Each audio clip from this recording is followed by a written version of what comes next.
Please welcome our crew for CFA.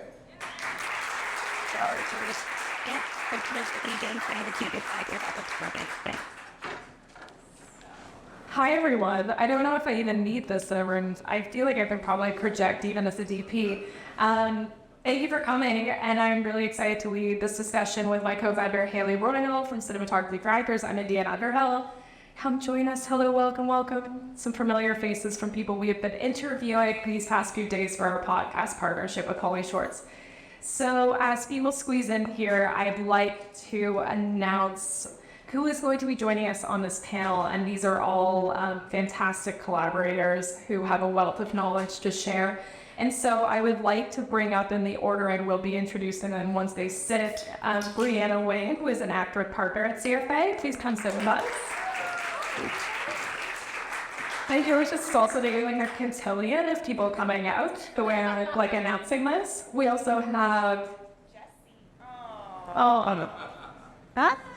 Jesse and Feldman. Please come sit with us. Today's Sunday.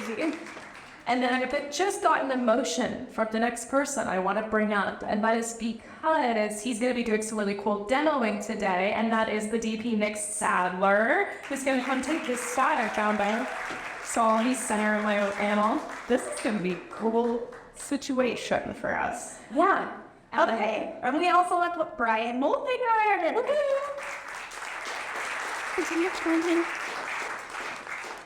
him. So before we begin this discussion, which I really want to have as much education involved in this so that we're not just talking at you for an hour, but maybe we have, some nuggets you walk away with. Well, everyone come and join us. I'm going to start from my right over to the left with our intro. So as an introduction, Nic Sadler is a brilliant cinematographer I've known for over a decade. Nic has shot over 200 music videos, 30 concert films, 500 TV commercials, numerous short films, TV shows, and 3 award-winning feature films in over 60 countries. He is also the co-founder of a company called Chemical Wedding, which a lot of you probably already know but didn't know that, and to create software tools for the film industry based on his experience as a DP. This includes the iOS app Helios, then the Artemis Director's Viewfinder, which has since become one of the most widely used tools in the industry. He's always improving communication between DPs and directors and talent, finding ways to include the technical to make the practical and creative of filmmaking more seamless and successful. Now, we're going to do a Bryan Wolfinger introduction from Hae. And it's my turn. Bryan is a United States Army veteran. He's the founder of a production company, Feldman and Steven, as well as co-owner and host of multimedia educational platform Learn Filmmaking, which is a platform that we partner with very proudly. I'm a well-established photographer and award-winning cinematographer, and he's worked on over 40 short films, 7 feature films, and a TV pilot, and is one of the hosts of Learn Filmmaking, who works to find creative ways to connect filmmakers to resources and opportunities. And now I have calls to that. And Jesse Taylor. Jesse went with over 140 credits. He's a camera operator and an ASC award-nominated TP, working on some of the biggest shows that I'm sure you've heard of, but we're not going to talk about right now. In addition, he served as an 8-time mentor in SOC and ICG's mentorship programs, and is also the inventor of the award-winning camera support system, Ergorig. He is a brilliant collaborator who we always love interviewing. We're really glad you could be here today. And what's your name? Dressed in white, because I'm forming my own little cult with CFA, is Breanna Wing, our actor. And as an actor, we has worked with directors like Quentin Tarantino, Adam McKay, and Aaron Sorkin. She got her start in the industry, the art department on well-known movies by Mark Webb, Francis Lawrence, and John Favreau. Credits that we can now mention because of the strike, and that will probably be continuous throughout, but I'm sure you can do a little digging to find out what they are. She is a wealth of knowledge and champions the education and community necessary for actors to succeed in this ever-changing industry. She also is in a short screening this Thursday in the EFX block, Terry, with the directors of The Pride Somewhere, 1.0. And then contributed for this on the stage somewhere. Yeah, goes button singing. So welcome everybody. We are Cinematography crackers, and we found this company less than a year ago in order to bridge a previously unrecognized gap in the industry, and that is the education that is necessary on and off set for talent to have better communication with our crew. And so we are bridging the gap slowly but surely through a variety of ways, which includes our podcast, weekly podcast, our community events, and education. But let's get into a discussion around telling better stories. Thank you for joining us. To open this up, I want to open it to our actor on the stage and an overwhelming sea of DPs over here. Bree, you have a wealth of knowledge in front of the camera and behind the camera with your experience at art department and now as an actor. What are you seeing as, like, how do you define the communities that exist behind the camera and in front of the camera? Oh, hello. Hey, everybody. That's a great question. I worked as crew in the art department and for a director and for producers and in TV development before I made the career shift to acting. And when I found out when I showed to set as crew in the morning, we were all a team, we were a family. We had spent all this time together in prep and pre-production. We show up at 6 a.m., we're having our breakfast together, our coffees. So it's like you're a family with everybody within the first day or two because you're spending so much time with them. So you're comfortable, you're casual, you can ask questions, any questions, and not feel silly. But then I noticed as an actor, I would show one set, and whether you are the lead in a short film or just a one-day guest star or a co-star on an episodic that's already going, you show up and you find that the crew is family and you are this other person coming in. You're like the new kid at school and you don't know who's appropriate to talk to. I mean, the only knowledge you have of who is appropriate to talk to is based off any other experience you've had on set or what you've learned in maybe an acting class. And I knew who was who on set because of my experience as crew, but it was a bit lonelier of an experience than I realized coming in as an actor. And I never worked in the camera department. I worked with them collaborating, but I never, like, in the art department, when we're dressing a set, we're always like, don't talk to the actors, don't talk to the actors, they're preparing. And then when I show one set as an actor, like, I wish somebody would talk to me. And so I realized, like, we aren't told if we're allowed to talk to each other. And definitely there are moments when departments are focusing, and I think it's easy to read the room. Like, if you have common sense, you can see what somebody is busy. But also, you can talk to us too, unless we're in our trailer focusing or we're very clearly having a moment. There have been times when I've been an actor, and maybe a handful of times the camera operator has introduced themselves to me, and when I started working with you and we started talking about bridging the gap, I was like, gosh, we never talk about, are we allowed to say hello to these people? Where is this disconnect? And that's why I know it's like such a personal party for an actor to have this solo audition, especially now with self-tapes. We show up alone at our separate call time. We're like corralled into our trailer. And then we just show up on set and everybody else is having a good time and we're like, we don't know. So that was the biggest community difference I noticed. Now, one of the things that I think is really important in there is, and that I want to open for our DPs on the stage, is the working relationships you find between director, cinematographer, and actor, and also possibly the operator if you're not operating yourselves. Because every director has their own way of working with actors, and so some don't want you to interact with actors, which is great, and then some don't mind if you pass on technical notes. So I'd love to ask about what your experience has been working with different directors, and what are the most common working relationships you see? I would say that for me personally, I had a lot of fun because I still look $400,000 like feature film set, you know, and I work with a lot of directors who are like super chill. Was like last year I worked on a feature film and there was an actor, main actor, and Sam Brooks, great guy, and we went play rock paper scissors almost the entire time. There was a time where he like basically exploded because it was funny. And he lost. It was across the room. So we got 1, 2, 3, go. And I think that is the relationship you can give with an actor is, I mean, it's between put them. You know, it's not, I would say it's almost between allowing someone else, an outside source, like a director, to like guarantee her.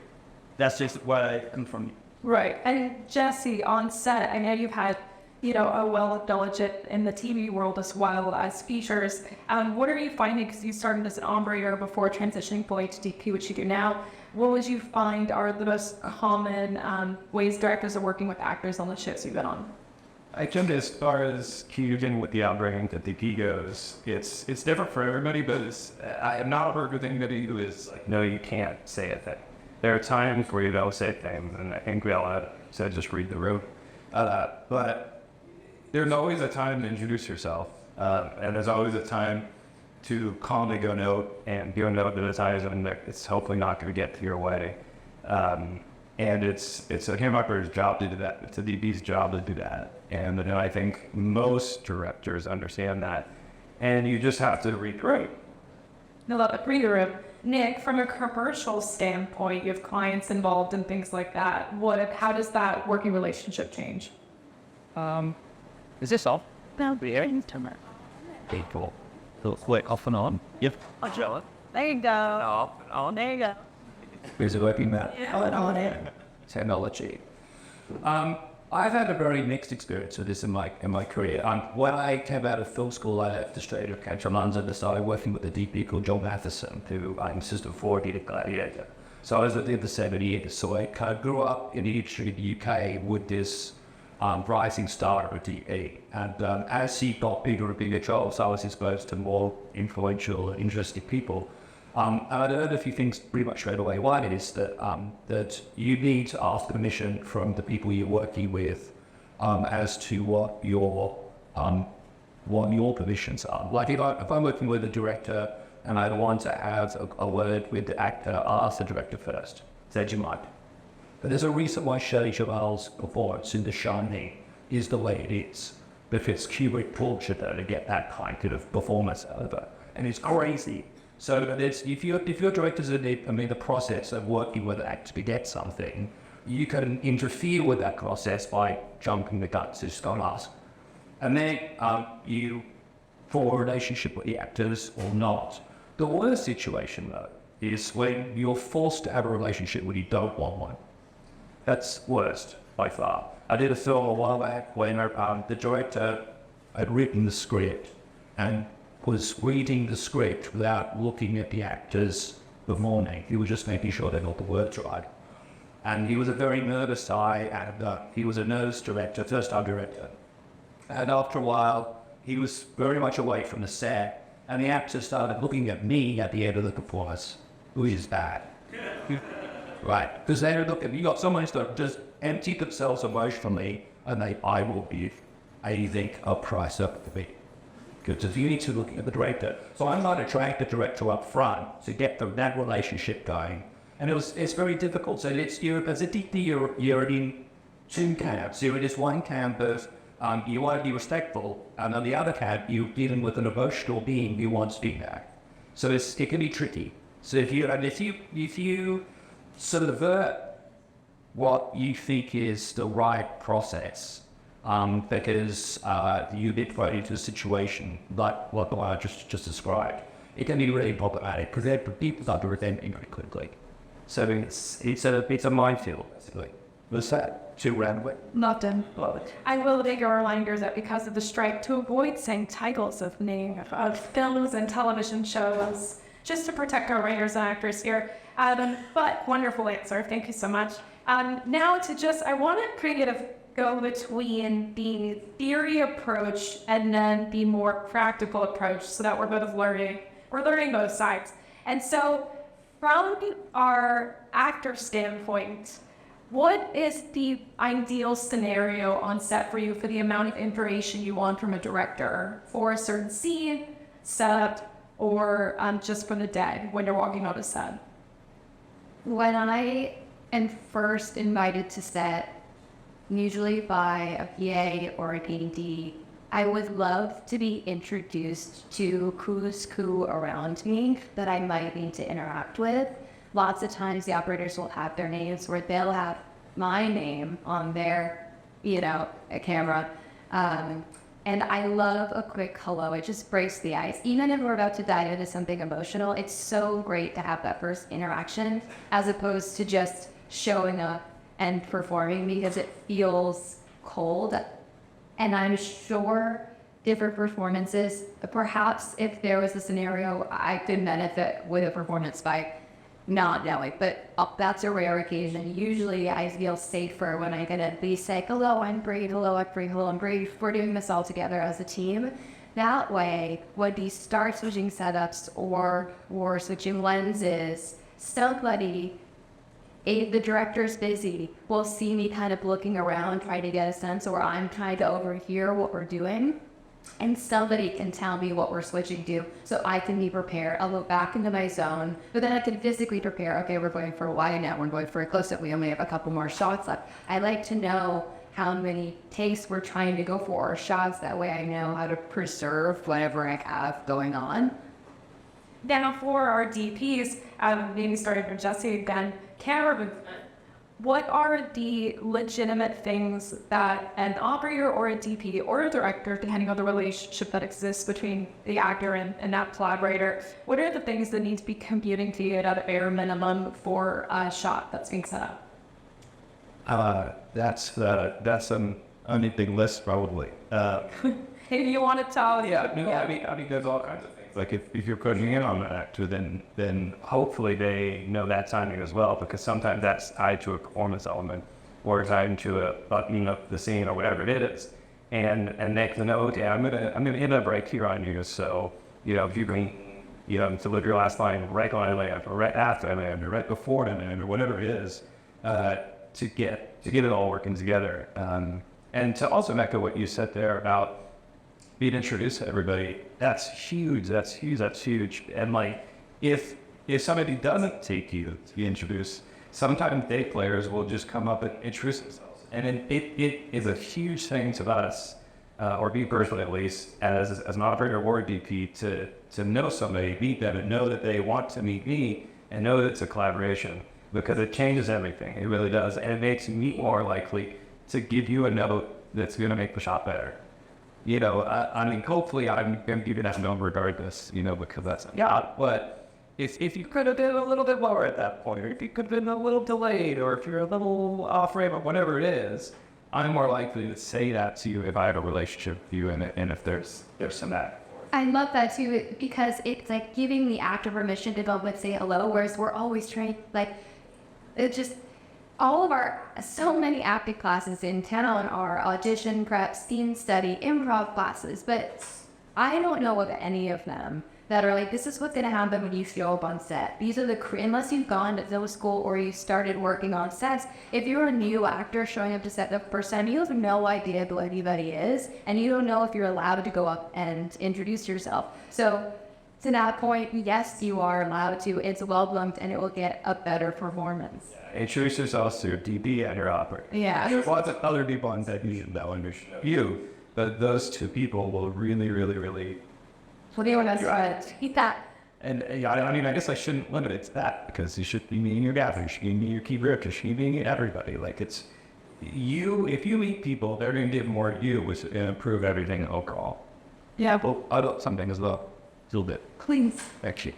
When Babel was shooting film, the first AC would run a takeoff to figure out focus.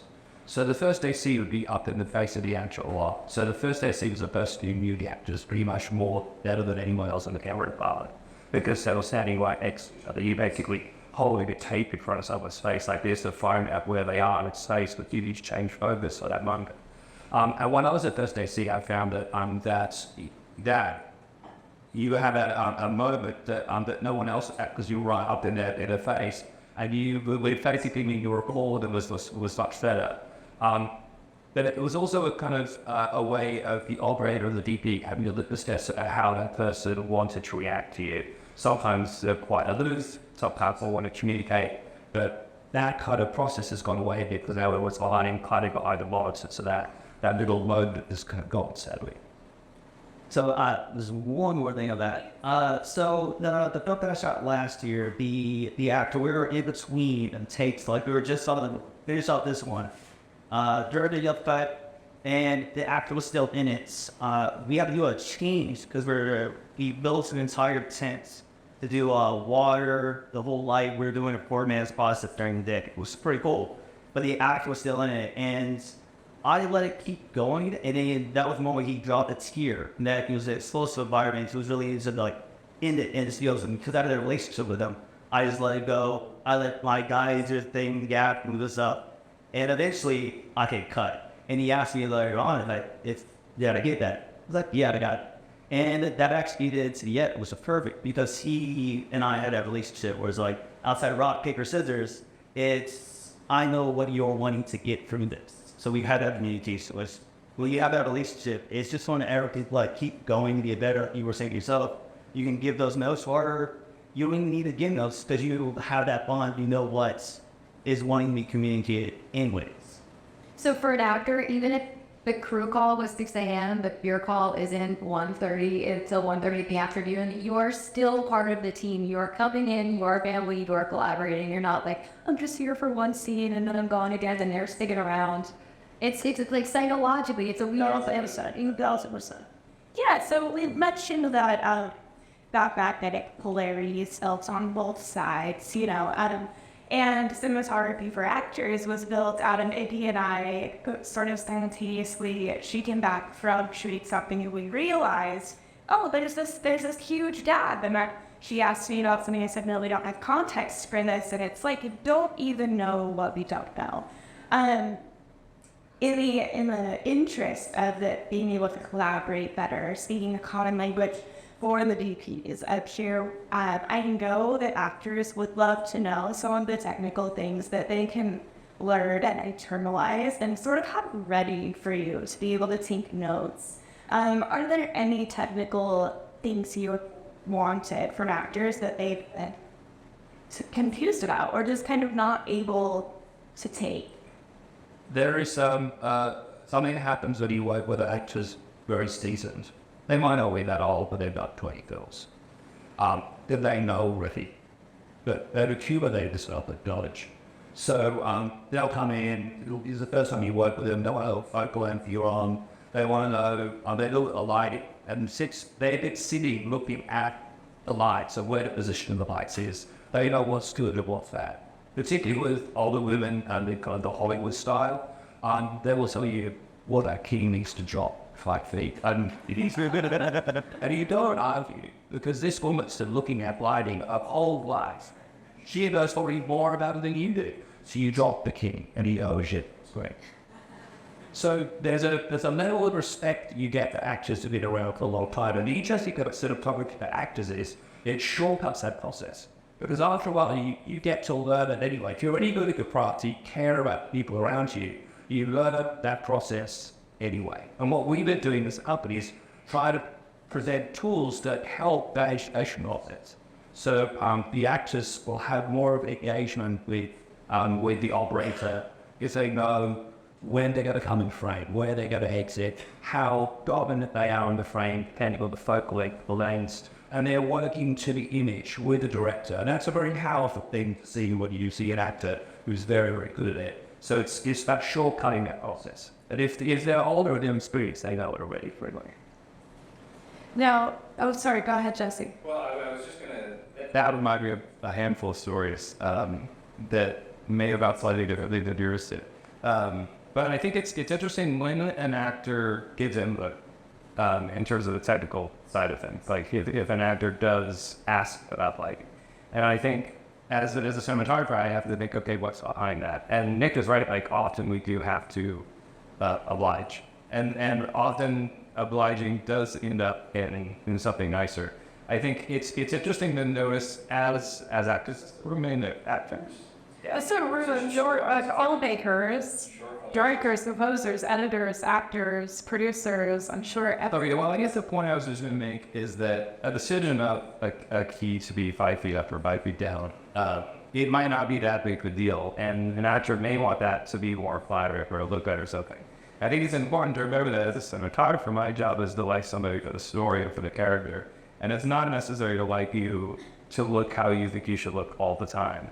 So it's it's like I would just like caution the idea of empowering that for whatever that's with. Yeah, I completely agree with that. The reality is like some actors are going to, like you said, they've been on set for a very long time. They have an understanding, but understanding what the director and the EP are trying to do with the look of the film, you have to build that trust, or you have to believe in them in reading them. Just, if you're working with an experienced cinematographer and an experienced gaffer, you don't really have to say like, hey, bring it down 5 feet. You just gotta trust them. There's sometimes where I've noticed like an actor would get in front, like they will look at the monitor, and then they start getting in their head about the scene that they're unfolding. But if they see it away from the monitor, like they did the rest of the film, everything worked out beautifully because they were focused, and all they needed to know was you're going to bring the lighting. You just have to talk with the camera operator, your ins and outs, where you can move close-ups and stuff like that. Yeah, well, with some crooks then, Andy. Right.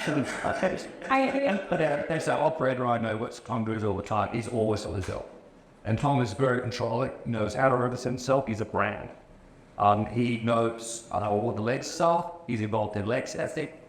He's a very, very knowledgeable, extremely controlling, highly tuned professional. Marlena Dietrich is the same DP on every film.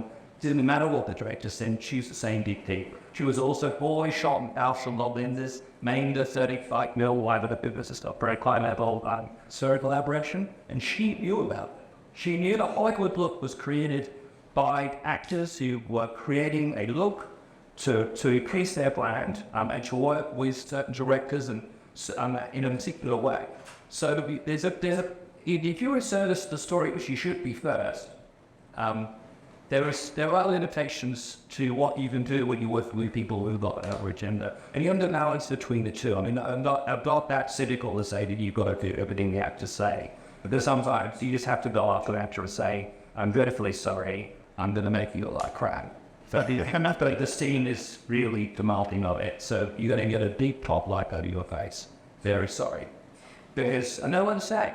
The one's saying that your input is you're honest about what's going on. But there's a lot of politics and dynamic between the relationship between the DP, the director, and the actor. I know a couple of directors who were, or DPs, who were purely for the studio, the actors or directors that have got out of control. So that the DP comes onto a job, the director is being told you have to work with this person because this DP's got a relationship with this actor and the actor wants it.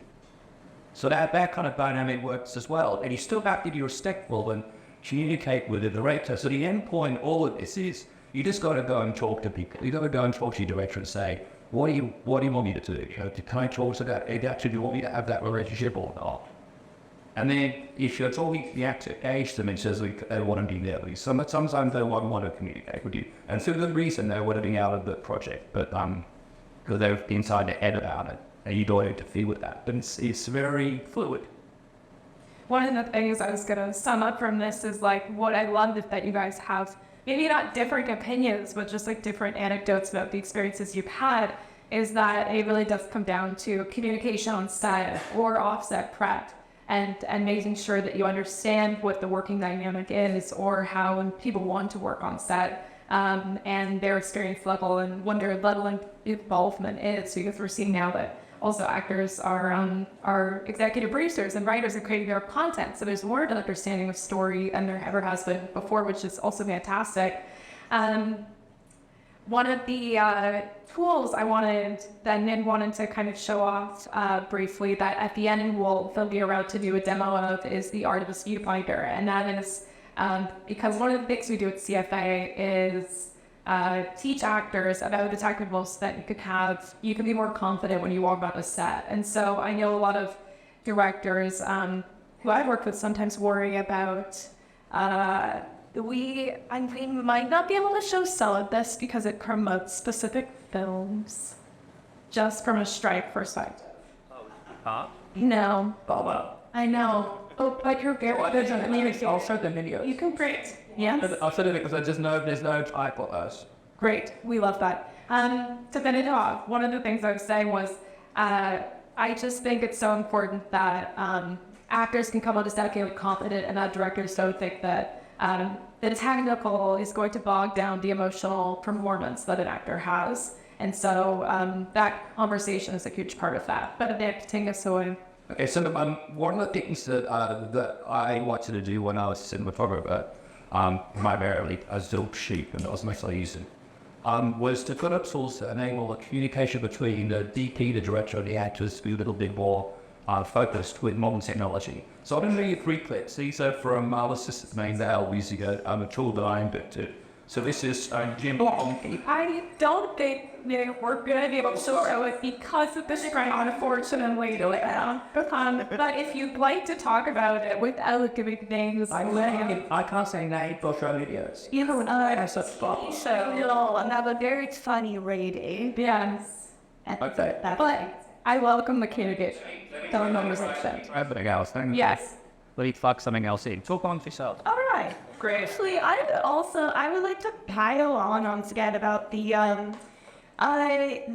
concern that you voiced, the two of you voiced about with great power comes great responsibility. Kind of how we could maybe sum it up, that I'd be concerned that yes, in Hollywood there will always be some actors who want to use their knowledge of the technical for vanity, and I think there's also a greater contingent of actors who will use it for story, who, once they can be on the same page with the creative team to understand the image, the visual language that you're trying to create, will use their knowledge of how to bring a performance not just from inside of themselves. Often we see very talented theater actors who give a great performance, or the crew, but can't figure out how to make it green through this new medium. Once they figure out how to do that, it serves the entire story. And I mean, you can call me optimistic, but I think that we can learn those technical things before years and years of struggling to figure out why it seems like everyone's trying to work around us. All right. Take us away. Has anyone seen this database before? Okay, so this is an Artemis Director's Viewfinder. It's something that I made it myself in 2006, 2007. And then I found some friends of mine who decided to make it up their product. So what this does is it allows the director and the DP to communicate about what specific camera systems will look like when you go to film them. So on the top there, that's the camera, the UX35. That's the lenses, the 4 millimeters. And at the bottom here, I've told you with 35mm, 32 millimeters, which has gone 85 degrees field of view. Now, technically speaking, that's a little dry. So what we've been doing is we've been introducing some new tools which are aimed, oh, did that work? That didn't work. I'm going to try this. Technical issues. See if this works. Oh, there we go. So we're developing some new tools that allow the DP and the director to express to the actors a little bit more accurately as to what's going on in the shot. So in this instance, this shows the field of view of the lens and the camera that I showed you before on the main interface. And what this allows us to do is it allows us to translate the basics of imagining what a lens will look like to an actor. And you can do this very simply just using protractors. The digital protractor on my DP was like $20. So if you go to DP before as an actor, if you go for DP before you do a job, and they give you the field of view of the lenses that you're going to be working with, you can then actually put that on the back of the of this with a bit of detouch, and then blur those angles. So when the director, when the DP says, hey, we're going to go to 32mm, you know how much of the world that is. And by limiting these things, using this kind of technology, you shortcut that process of being the experienced actor in the 25 years on. So these tools are there to help that part of the process. See this, you see this works. Okay, so this is sort of training this humor. So what this does is this allows you to look at with that focal length and field of view what different shots would like. So if I'm going in for a close-up, that the camera's only 1 foot to the way. So it's going to issue a little way of understanding the relationship between the camera, the lens, and you as the actor. So these tools are as part of this view of Artemis. Go. And I also want to talk about how, not in addition to actors possibly taking this at kind of learning before they get onto set to get more confident, this can also help better communicate between director and TP to an actor and exactly what this shot is looking like. Yeah, and that's where Artemis Prime comes into the mix, which is, let me show you that. The video that I wasn't allowed to show you was this device. So this text, the lens which you're using, in this case, this is 100mm, thank you, and very funny. This is a 100mm Caldwell comedic anamorphic lens. It's attached to a director's viewfinder, which has got a digital interface on it. Let me show you what that looks like. So it looks like this. I'm the plug in here though.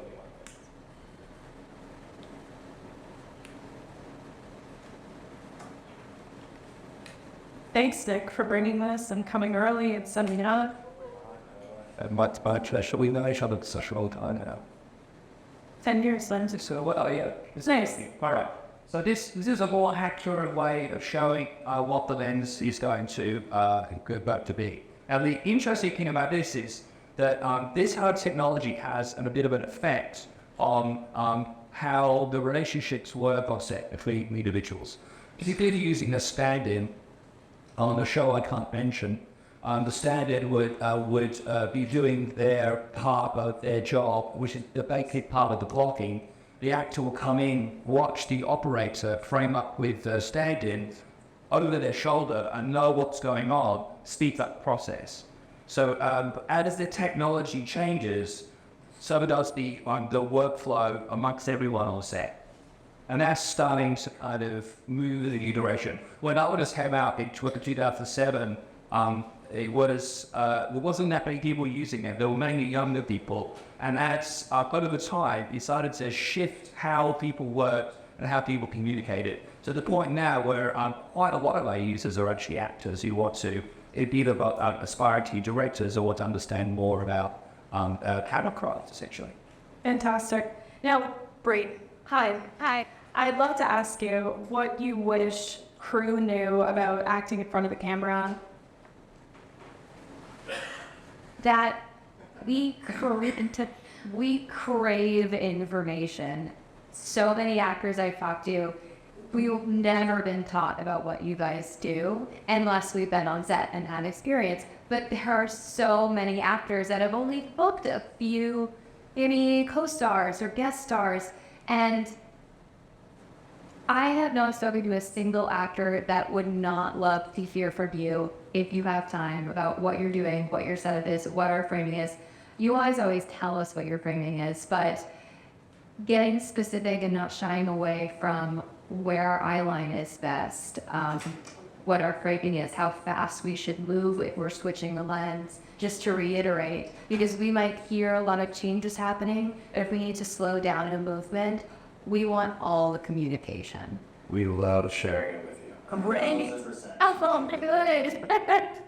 I will say, like on your side of it, if it's your first time on set, or you know, if you're not seasoned and you're told something by somebody, don't take that as 100% truth.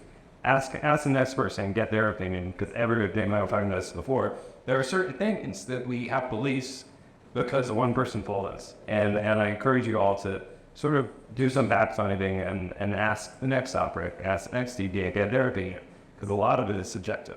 And, you know, you guys always look so busy, so we don't want to interrupt it, but every time I talk to you, Erica's like, oh, hi, right? Everybody has their work face on, and maybe it can be intimidating, but every time we break that first barrier of, can I just ask you a question real quick? You guys are so nice. So it's like, oh, for the actors that are just coming in for one scene, maybe overcoming the barrier, I'm nervous to ask a question, because never once have I ran into an instance with somebody's rude or doesn't want to talk to me. So communicate, safe, and that's what we're trying to do too, is create a safe space on set where people can ask questions. And I'm assuming at that point when you're on set, people aren't being annoying or they are reading the room properly, but generally, we are all collaborating together, and it's okay to not know something, and it's okay to ask. One of the things I'd like to get a little more technical about is the idea of eye light and eye line, and so a little bit of both camera and lighting. for our TPs and then Bree as well, what is the importance of everyone on set understanding eye line and eye light as a visual storytelling tool? Well, I mean, to understand eye line, it helps us out when it comes to the story of art placement in itself, what it is the knowing where the actors like they understand, and also depending on the eye line itself, generally you could use lighting in order to make it look more dynamic in that sense, you know. So, and then on top of that, light, for them to understand the light, where they're pointing. And like there's a great actor who I worked with, super fun, Kevin Sorbo. The people after me has got to figure that. He ended up like being very collaborative, like you were saying earlier about wanting to know like a little bit more. The man's been in the industry for about a minute, and he would ask about the framing, the lighting is key. And there was a moment where it's like the key was right up top, and after he's in the room, it was basically like kind of was 2,000 watts, but he was not in the light at all. But it was for the look. He was wanting to understand, why am I not in the light in itself? It's like, oh, here it's closed. But what's right here is the important part, and you not being with it is important in itself. So understanding the lighting, why you're doing things, and having open communication about it is beautiful. Great. Jesse, then eye line. Can I add to that point first? Yeah. When you're working with an actor and you're trying to establish where you have to understand and where and how to behave, it learns at DP not to be didactic. You want to be persuasive, manipulative, slappy. The most talented and probably the most successful directors I know are highly manipulative people. Exactly. But it works because they get people, they charm people to the point where they just can't resist doing what you're telling them. So if you say to an actor as a DP, you got to sound like a smart. That's one thing. If you say, you're fantastic here, but if you step back a little bit, the light peels onto your face, so you've got this beauty like that, this is where it is, and you explain your position, they'll understand the emotional content of what you're doing, which is far more effective than just giving someone a direction. Even if you've got familiarity with them, you need to have that thing in your head that you want to say, okay, I want to present this in a persuasive way, so that person will engage with what I'm doing. And it is a slightly manipulative thing to do, but it's, we're an industry, I believe. It's empowering, though, to hear that information because it makes us feel like a collaborator telling the same visual story and not just like a puppet, like, well, I don't know why I have to stand here, but I'll do it. But once we get explained that, suddenly, oh, I get it, and now I really want to nail it, and now I won't forget either. And then they're going to use that body as part of the acting process, their physicality with the lighting. And it's very empowering. So if you can give someone that power, you can give someone that agency, but you have to ask permission first. Now, this is the really important part, that you have to go talk to the director, say that I want to talk to them to explain the situation. The director might not want them to know, for whatever reason. So it's, you have to ask permission, you have to be respectful, and you have to understand that you're in a collaborative process, but you have to be very persuasive as well. Jesse, how about your experience on set with communicating eye line or eye light? So eye line is a very specific thing. So if I'm looking here, if I'm looking here, if I'm looking here, through a lens that could look like I'm looking here or here or here. And I think it's all about trusting your crew, as an actor, about trusting your crew, knowing that if I look exactly at that, that's what's going to look like I'm looking at the character I'm supposed to be looking at in the film.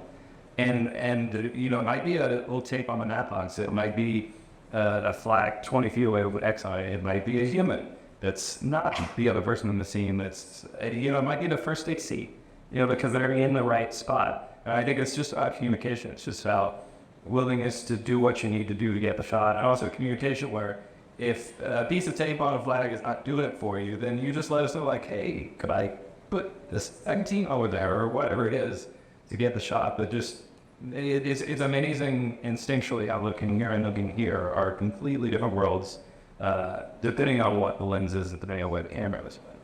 Yeah. It's my highlight story, so I kind of lead you highlighting it. And so I did this film, it wasn't a good film, but it was quite fun to work on.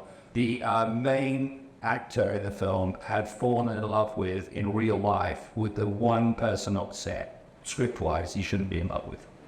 So there's these two very beautiful people who are now basically flirting with each other, but the person that he's supposed to, on camera, look like he's in love with, there's nothing on, like the lights are off. And you take another look at the camera, and I'm thinking, Christ, I'm in big trouble, this guy. And the other, there's just nothing happening here. So we decided to use the other actress as the eyeline, because it worked. And again, this is not nice, it's a bit manipulative, but everyone was happy about it. Just the other actress wasn't happy about this lack of connection. And so, yeah, that's my eyeline story. It's great. I love that. It's very great, but that's okay. Receiving an eyeline note, or when you're finding it together, oh, that is the exact place. Sometimes as an actor, you're realizing, great, there is no marker in there. It's in the middle of that wooded panel and I have no place to set it. So they'll usually give you a piece of paper marker, but sometimes, like you said, it's so far away or maybe too small or it's just not working. So it's okay to speak up and ask if you're not being an inconvenience, because they want you to hit that eyeline too, because that versus that can make the world of difference. But for newer actors too, you're like, okay, and then you could feel your eyes like darting around in blank space, and then you're thinking about where you're looking and not the performance. So keep asking for a great spot for marker or tennis ball. And everything that we're talking about is all in an effort to get the technical aspects right on take 1 or take 2 or take 3. And when you don't have this communication and then you don't talk about these things, then it's take 4 before you've even gotten anything technically right. And then maybe you have to whine because they're scheduled or whatever it is. Like, and eyeline-wise, experienced operators will always have had an eyeline discussion or always have had a plan, before take 1. And it's all of these little elements of just making it a team collaboration, talking, communicating to get all the technical aspects right. And then when that happens, it just floats. And then you just move on and everything's so great and everybody's happy. You may not get thanks for it. It's like there's a lot of thankless things that happen every day. A focus buller's job is generally a thankless job because if it's right, it's right, and if it's wrong, everybody has an issue. But there's all these little aspects like that. Like you got the eyeline right because you talked about it. Then just goes under the radar because those are the things you get. And you get to a certain level of set when that's expected. And then when it doesn't happen, that's the issue. But everything is just expected. I've got one more little eyeline story. Swimming. Yeah. Okay, so I used to, in the dark part of my life, when I was shooting TV commercials, reinforcing cultural and social stereotypes to make lots of money for multinational companies. I was doing about 2 commercials a week, and for a while I'm into doing stuff with kids and children. I don't know why, but it just happened. And so giving an eyeliner to a child or a baby is next to impossible. So you then fall back into technique because how do I manipulate this person into doing what I want? So we used to kind of use techniques like we put lots of small televisions near the camera and then have a vision switcher. And then we have one TV go on with Teletubbies on it. And then we'd have Mum behind us, behind a black curtain. And she's talking into a camera. And then in front of our camera is a teleprompter so that the child would look directly into the lens. And we just switch from monitor to monitor and have the child look around like it's directly in the camera. About this is an experiment of what we as cinematographers have got to do in order to make it work for us. If you're an actor and someone puts a bit of tape up and you don't love the piece of tape, you should go to the operator and say, look, I'm not feeling it, can we put a face there? And they'll work with you. But it's, you'll bring a piece of tape up for a person to look at because is a technical solution to something you need to achieve. But as an actor, as a person responding emotionally to what's going on, you speak up and tell them what you want. This is all really great. We have to wrap things up. There is a world where that I want to create with this company that is the beauty I find as a DP of collaboration on set is just one of the most wonderful parts of working in this industry and collaboration and community on set. And if we can include everyone in front and behind the camera with the education and community that as DPs we get access to all the time, I think we'll tell better stories. So thank you so much for wonderful panelists. We can give a round of applause to them.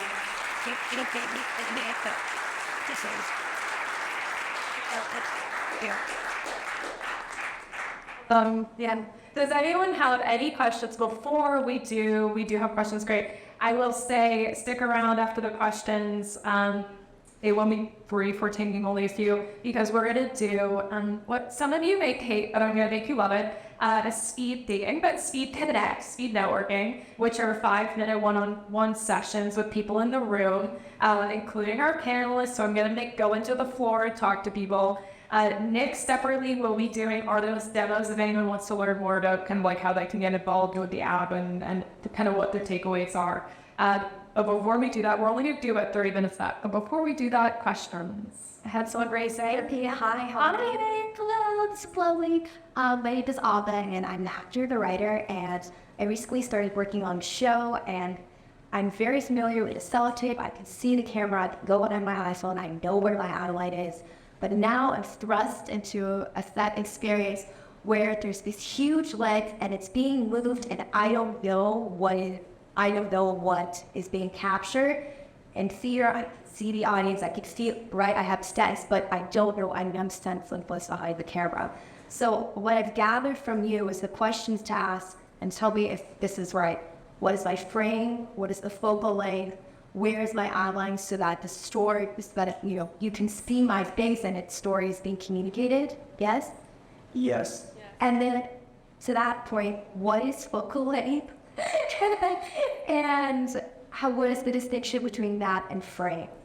I'm gonna start this one just because I want you guys to kind of come on to it, but I just want to start this one. I will teach you something that every AC should know, but doesn't know. I'll say they do know this. Is one of the things we teach at Cinematography practice. We have a whole lens course for actors on how to make them more comfortable in front of the lens and how to read focal lengths. Is the AC rule of if a 50 is called and you're 5 feet away and you put the slate 5 feet away from the lens, that'll fill the frame. And that's on 035, but you can use that if you start to practice, see on your iPhone on a 035, but maybe in the Artemis app on a standard lens, you can start to practice understanding based on how far you are positioned from the camera, what your frame size might be. So if everyone looks busy around you and you don't know yet who to talk to, you can start to understand exactly what your frame size is. But yes, I will let you take this away. Sorry. Can I go?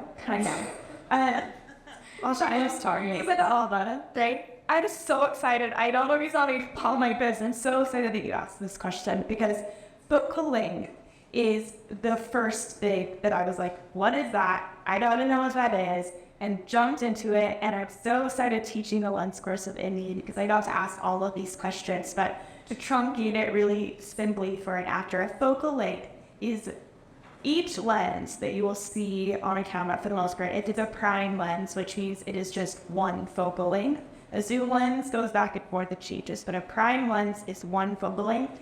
The number that is on the side of that lens is the name of that focal length. And a longer one has a higher number, and that means the frame is smaller, it's tighter on you.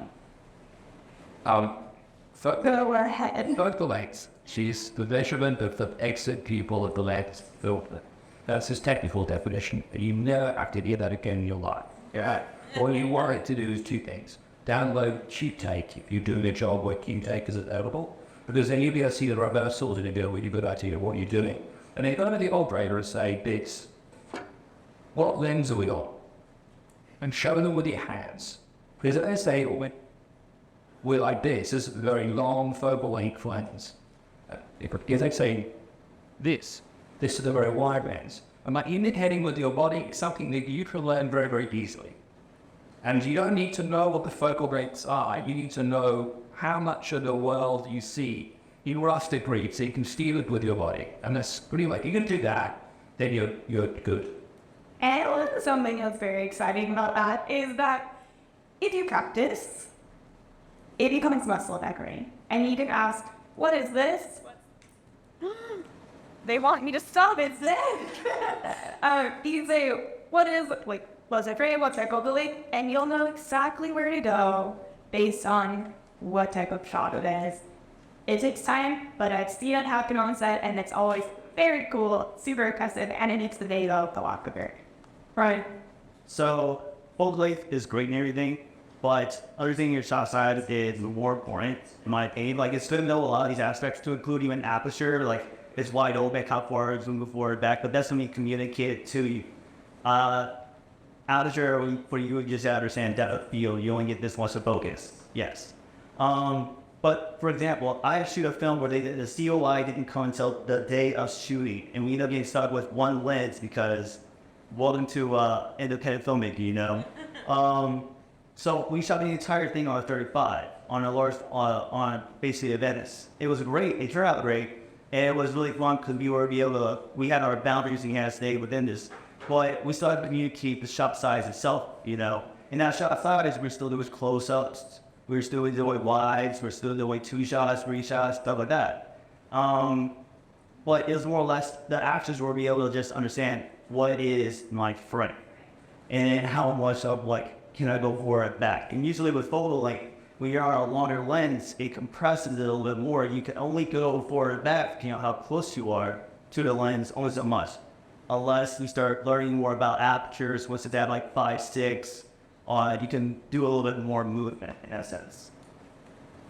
That's great. The other thing I might add is if the camera is moving with your movement or if there's a Steadicam operator, just touch base with them about your speed of movement. I had to do like long beach scenes, and that the Steadicam operator and I became pals because I just like looked to him to be like, am I too fast? Am I too slow? And then we just had a shorthand.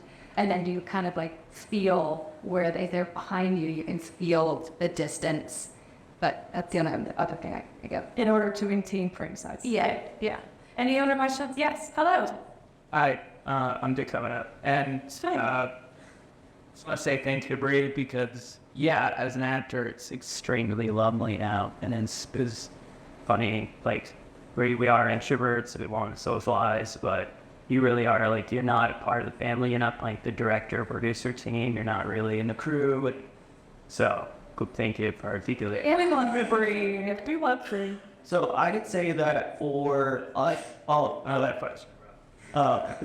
So what it is, so I guess just quickly, so like when I've done TV movie sets, it's, you know, my first time, it's like, you know, they really do throw you in there and it's like 2 takes moving on and there's no, you know, good job, bad job. And it can miss, well, did I screw it up? And then the next day, they were like, oh no, that was perfect. You got it on my first take. Let's move on. But that whole day I felt like complete crap. And then so following that, where is, it's like, yes, I want to be like scope consuming, I like having direction, I like being empowered, like you said. But then what are some ways that actors can get away by overstepping their boundaries about the canvas side? That's the question, sorry. Anyway. Yeah, I think a good rule of thumb is understand that once on set, the technical decisions, the creative decisions, unless you're asked, are not yours. You make your decisions for your character and for the story that you understand. Understanding the technical is power. It is the thing to do, but it doesn't mean you're turning around and saying, you know, I think this would look better if you were doing about 35. That's somebody else's decision. So I think that is a good hard facts line to understand. It's like the creative decisions belong to the director and the DP who had discussed it previously. If you're lucky, you've been brought into that beforehand to understand, but not to make the decisions. I just like to say that if you have a problem as an actor, as anybody on set, if you bring that up to the DP or the director, whoever it might be, they're going to solve that for you.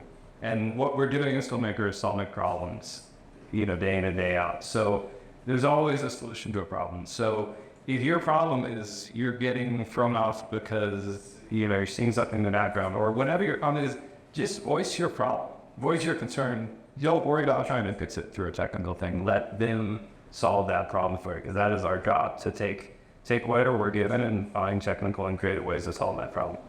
And you're not always going to be on set with the most ideal collaborator. Like, we're talking about stories, hopefully, that are really great examples of working on like perfect sets with great crews, but sometimes it's not always going to be exactly that. But I think you showing up and understanding that, hopefully now that you can communicate to people on set and understand that your director is probably, or AD is your first point of contact, is a really great place to start to create a safe space. You stole the words out of my mouth. I love Spears now. Do well. Anyone else, and then we'll go into a speed connect. Yes, hi. Hey, what's going on, Lucy? Hi. So my question was, I like how you mentioned earlier, go ahead, and it's okay to introduce yourself to everybody on set. But I was curious, are there instances where maybe certain sets, certain people that you're working with, like someone who mentioned Tom Cruise, where like if you're working on a Tom Cruise set or, you know, another big set, because everybody is different and some people are less extroverted or like are weird about like social interaction or maybe like touching and things like that. Are there cases where maybe you should not like go up and introduce yourself to people because they might be one of those like socially awkward people in that instance? Always ask permission in every case. No one's going to hold it against you if you're polite and you ask permission. It's impossible to hold it against somebody. If you have a wife and you ask permission, say, this is what I want to do. If they say no, they would feel so much better about working with you for forward that choice. A lot of people will just wear what you want to do, and then resentment starts sensing, and that sort of breaks your relationship with them. So it's a basic permission structure in everything that you do, 100%. And the gentleman before, if all you need to do is just speak up, because if it affects your performance, it affects everything. So just be quiet, speak up, ask permission, and you're done.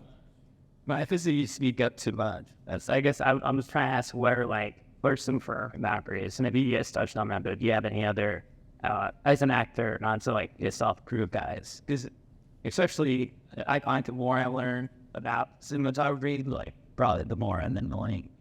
Well, and it goes down to the reality of like, all right, for example, I do cinematography. That's how I get paid. That's how I pay my bills. I started doing a house remodel, and I thought I'd be like, hey, I'm gonna do all the demolition. I'm gonna end up doing like a pocket tour of my house. And I was like, I was doing it for like a day or two. I wasn't doing the best job. I hired another guy, and he does it all the time. He did it in 2 hours. So sometimes and I sat there and I watched him. I got a better understanding. But am I going to do that job? No, I can understand it. I know the amount of work that goes into it, but I just got to trust people like him to do their jobs, you know? That's a really important thing, that you have to let people finish what they're doing, right? I was doing a remodel as well, and my construction person, I was interfering a lot, because that's what you do as a cinematographer, you're very interfering. And he said to me, there's two kinds of people in the world, children and idiots. And if you comment on something which is unfinished, you're one of those two. So he told me to go, what? So it's when you're working on set, you have to allow the person that you're working with to get to that end point. And if they're not getting there to the point that you want to, and you have to express an opinion, do it late. Don't do it too early, because that's difficult. And then Bree, did you have something? Yeah, as an actor, when you're on set, I have mostly interacted and introduced myself to all the people that are like staring at me, like touching me, poking at body with makeup coming up, sounds coming up, or anybody that's like right here, I'll just be like, I know Bree, and then it just breaks out immediately. I'm not gonna be like, hello from across the stage, I am Bree, hello everybody, I am Bree, because they're probably busy. But my general role is like, if somebody's if my body is their job right now, I'll be like, we're working together in this instance. And that's for both of their questions, kind of, I would say, for Jose as well, right? Yes. Does anyone else on the panel have that answer for Jose about kind of introducing yourself, and if there's ever a time not to? Correct? Yeah. This is the reader road. 1,000%. That's all it's all about. We're here to collaborate, and as an actor, you make the story. What we prep for months, maybe years, if COVID happens, hopefully it doesn't happen. But what we prep for so long and have it ingrained in our brain, we are ready, and it is your job to execute it. And so we want you involved in the process creatively and understand it creative as much as possible. Thank you so much to everyone who attended. Please stick around for some Speed Connects so we can actually meet some people who are also attending this festival that you may not have met. Thank you so much.